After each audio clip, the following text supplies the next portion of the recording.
Assalamualaikum warahmatullahi wabarakatuh. Nama saya Hanufida Rahmadian. Di sini saya akan mencoba mereview materi tentang living hadis sebagai penugasan mata kuliah Ulumul Hadis. Langsung saja yang pertama yakni pengertian living hadis. Living hadis adalah hadis yang menyebar di kalangan umat Islam dan diaktualisasikan dalam konteks tradisi dan budaya lokal, di mana living hadis ini mengacu pada pemahaman dan praktek hadis dalam kehidupan masyarakat muslim sehari-hari. Dan kehadiran hadis ini dilingkup oleh ruang dan waktu tertentu. Ruang yang dimaksud ialah lingkup konteks sosial budaya historis masyarakat Arab pada waktu 1400 tahun yang lalu dan secara spesifik menyangkut asbabul wurud hadis. Menurut penjelasan di atas, dapat disimpulkan bahwa living hadis ialah sebuah praktek yang hidup di masyarakat dengan keberagaman melaksanakan ajaran Islam melalui konteks budaya lokal mereka. Hal ini dikarenakan adanya keterkaitan antara budaya lokal dengan hadis yang dapat ditinjau dari berbagai pendekatan-pendekatan seperti historis, filsafat, dan fenomenologi. Materi yang kedua yakni pendekatan. Penelitian living hadis menggunakan berbagai pendekatan sesuai dengan subjek penelitian.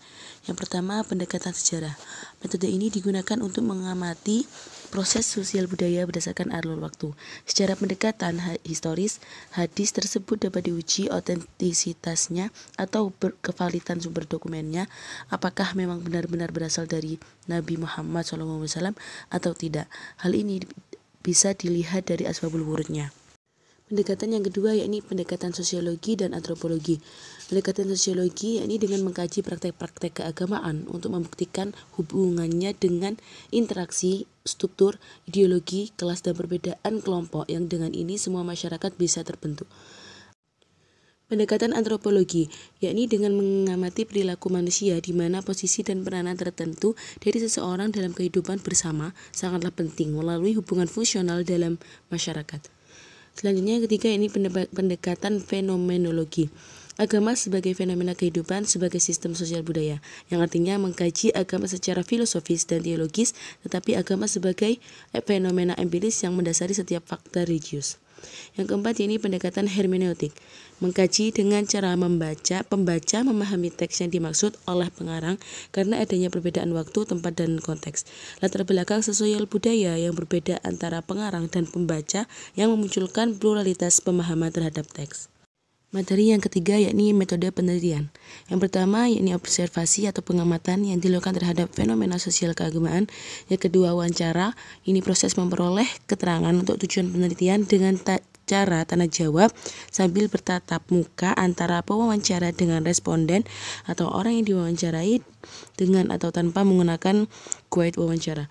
Yang ketiga yakni dokumentasi, yaitu metode pengumpulan data dalam penelitian untuk memperoleh data yang bentuknya catatan, transkrip, buku, surat kabar, majalah, dokumen, peraturan, agenda, dan lain sebagainya. Di sini saya mengambil contoh yaitu sholawat. Sholawat berasal dari bahasa Arab sholat yang jamaknya yaitu sholawat yang artinya berdoa atau mendoakan. Pengertian dalam Islam, sholawat ialah mendoakan Nabi Muhammad SAW untuk mendapatkan tambahan rahmat dari Allah Subhanahu Wa Taala, dan perintah bersholawat tersebut ialah perintah langsung dari Allah sendiri kepada orang-orang yang beriman.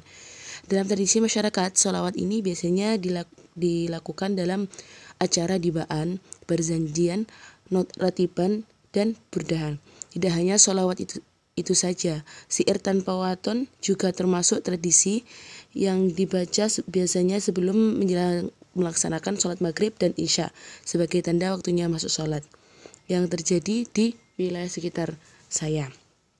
Melihat hal tersebut, jika dikaitkan dengan metode pendekatan hadis, metode pendekatan hadis yang cocok adalah dengan pendekatan sosiologi dan antropologi.